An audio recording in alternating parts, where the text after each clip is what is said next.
there! Today I'm going to teach you how to roll cut carrots. Another name for this is oblique cut.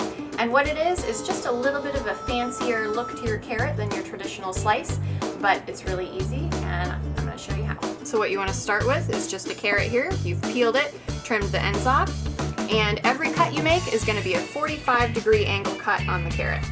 So you've made one cut, got your carrot off, and then you just rotate the carrot a quarter turn. And then we're going to make another cut. Rotate it again, quarter cut. Rotate again, quarter cut. And that's as simple as it is.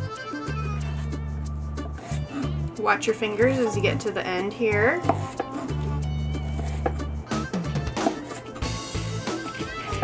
That's all she wrote.